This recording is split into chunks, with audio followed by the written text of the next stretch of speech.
So, looking through career totals today. Just looking through career totals NHL players have put up.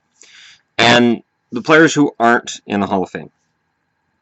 So there's no little asterisk next to them, meaning Hall of Famer. And there's some interesting names that aren't Hall of Famers. There are. Now, I'm just going to go with players with 900 or more points in the NHL. Tony Monty retired with exactly 900. Not a guy I would consider Hall of Fame worthy. I'm okay with that. Above him, Scott Stevens, who's in the Hall of Fame. Scott Stevens, 908 points as a defenseman. It's pretty awesome totals for a guy who wasn't exactly known as the... I mean, he's remembered for his hitting, but he was a pretty damn good defenseman all around. Above him, Gary Roberts with 910. I would think Gary Roberts deserves to have a spot, but maybe he's a builder. Because Gary Roberts and his conditioning that he does with players over the summer has made a huge difference in certain players' careers. And I think that has to at least make it a worthy discussion to have, because the off-season regimen can make all the difference in the world, and apparently Gary Roberts is fantastic at it. Bobby Orr's next on the list, 915. Hall of Famer. He is in the Hall of Fame. He's got a little asterisk. Next one above that's Pavel Datsyuk, who left the NHL with 918 points. He likely makes the Hall of Fame. I would be very surprised if he didn't. Neil Broughton is the next one above that with 923. Not in the Hall of Fame. I'm okay with that, even as a Dallas fan who I was a big Neil Broughton fan overall. I mean, it didn't feel right that Broughton's Stanley Cup came in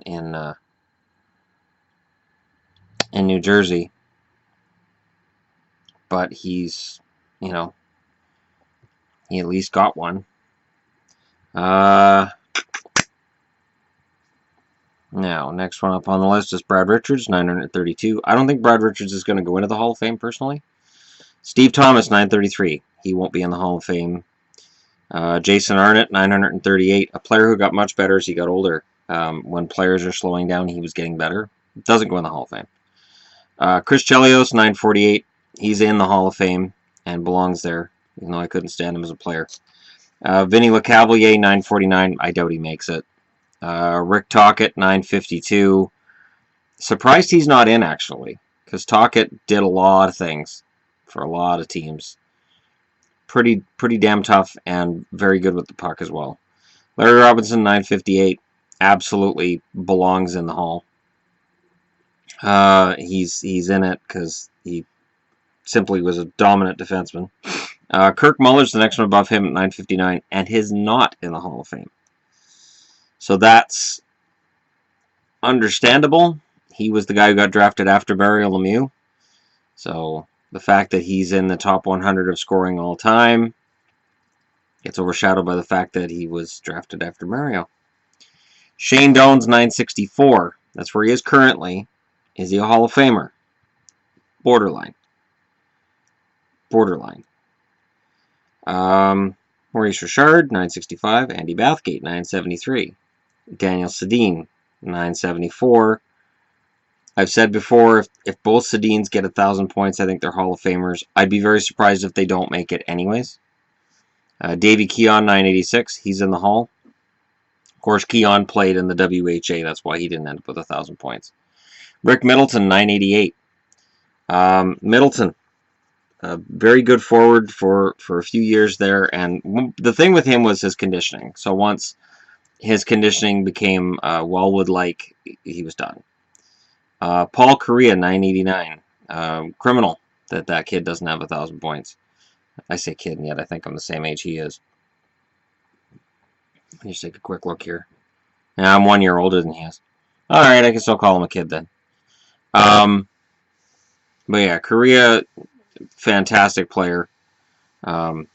He likely doesn't make the Hall of Fame, but he should.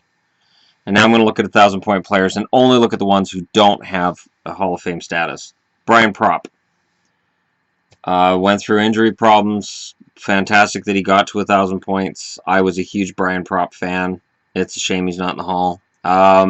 Steve Larmer at 1,012. I'm telling you, Larmer was an Iron Man for a reason. And he's a damn good player as well. Larmer, I had full respect for Steve Larmer. Dale Hunter, 1,020. He will never be in the Hall of Fame. Too many questionable hits, too many penalty minutes. They seem to want to keep those guys out of the Hall. Brian Bellows, 1,022. His son Kiefer is an NHL prospect now. Brian Bellows, he'll never be in there, and it's a shame. Patrick Elias, who recently has completed his career, 1,025 points. I don't know. There's an outside chance he gets in there. I think he probably does, because he got 1,000 points in the year that he has, but it's borderline. Alex Kovalev with 1,029. I can't see it personally, but I guess he could. It shows here McGillney, and I'm stunned that McGillney's not in the Hall. Honestly, McGillney was the first star Russian player to leave the Soviet Union. He was the first star Russian in the NHL. The Buffalo Sabres scored a coup when they got McGillney, and based on that story, he should be in the Hall of Fame. And he also scored a few goals in his early career, and he did get a Stanley Cup, so I think he belongs there. Doug Waits at 1,033. Marty St. Louis retired not that long ago, so I don't think he's been eligible yet. So don't quote me on anything. I think St. Louis ends up in the Hall of Fame. Bobby Smith, 1,036. Kind of a forgotten guy because he was in the 80s decade where everybody scored a lot more points. Bobby Smith was a very good forward. Pat Verbeek, 1,063.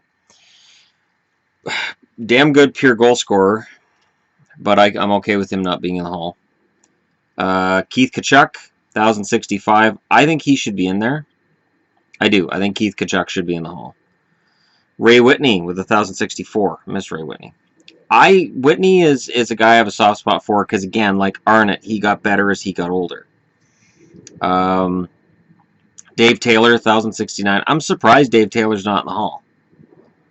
That surprises me. So, I mean, I'm guessing this is accurate. This should be accurate. Dave Taylor's not in the Hall of Fame? That surprises me. Theron Fleury, too much controversy, I think, for him to end up being in the Hall of Fame. I think if he'd avoided the controversies and some of the things that dogged him around the middle part of his career, I think for sure he'd be in the Hall of Fame. That celebration, the overtime celebration of that goal he scored, is still the most famous goal celebration, other than Henderson's in 72. I think that's the most famous one. Marian Hossa is still active. And then I'm looking further up to Daniel Alfredson, who I'm pretty sure will go in the Hall. Rod Brind'Amour is at 1,184 points. He should be in there, but he likely doesn't make it because of how many games he had to play to get there. Dom Foose at 1,205. It's debatable. Dom Foose was never a dominant player in any one season. He just played for a very long time, and he maintained decent point totals the whole way through. But there was controversy with Dom Foose as well. Bernie Nichols, no. He had 1,209 points in his career, but no. I've told the story before. When he got his 1,000th point, he was playing for the Devils. I believe he was playing for the Devils.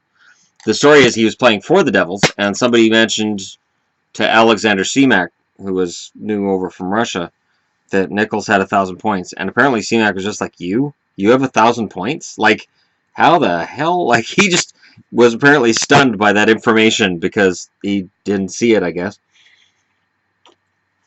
Which makes sense.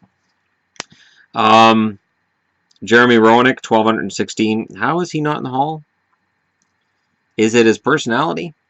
Because he's a prick. But he's a prick that scored a lot of points. And was very good for a very long time. Iggy's going to be in the Hall when he retires.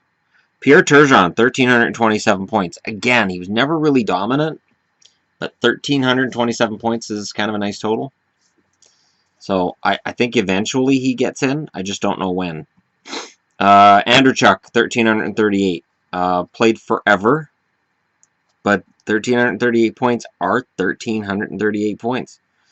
And I think eventually somebody will put Andreychuk in there. He was one of the best power play forwards I ever saw. He was amazing on a power play. And then I think in terms of retired players, I don't think anybody above Andrechuk is not in the Hall yet. Oh, I'm wrong. Mark Recchi, 1,533 points. I don't think he's in the Hall yet. How is he not in the Hall yet? Mark Recchi definitely belongs in the Hall of Fame. A lot of Stanley Cup wins. I think he had 3. Fantastic forward for Boston in the 2011 Stanley Cup win. If I look at Recchi's totals, he played 1,652 games, so that's going to work against him because he played that long, and yet for me it works for him that he played that long.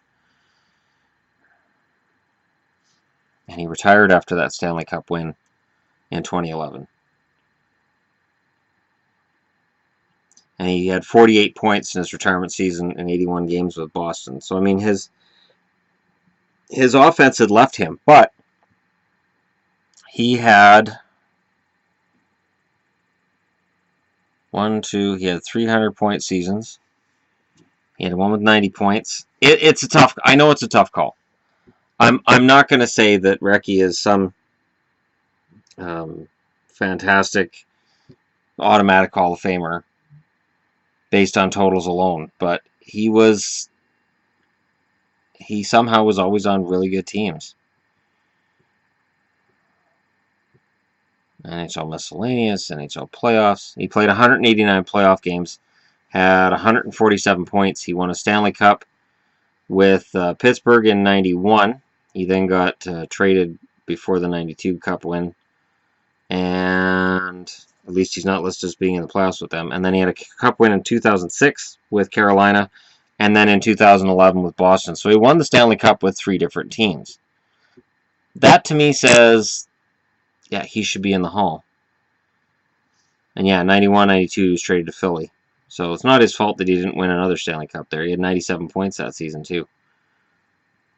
So I don't know. So those are the guys with 900 more points in the NHL in their careers who are not in the Hall of Fame. Again, this is because I've done videos on Henrik. I've done video on Crosby. I've done videos on guys getting their 1,000th points. A comment was made about me not making a video about Jágr's 1900th. Jágr's had so many big moments this year. It's just going to, at the end of the year, I'll just collect them all together and do a big video for you guys where I'm like, here's everything Jágr's done. And at an age where most of us have called it quits. In terms of any desire to play professional sports. Although I wouldn't mind a couple games of floor hockey or road hockey a month. Or even ice hockey if I didn't think I would get completely frigging killed. But yeah, so that's it for me on this issue. I'm watching St. Louis Buffalo. Right now it is 1-0 St. Louis, 5 minutes into the first. And it is Hockey Day in Canada, so I'm thinking about how to do some sort of a themed video on that.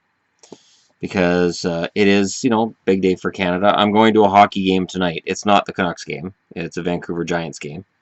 And I'm thinking about doing some kind of a report on that as well. So thanks for watching. Don't forget to hit like and subscribe if you're just browsing your way through, and I'll talk to you all again soon.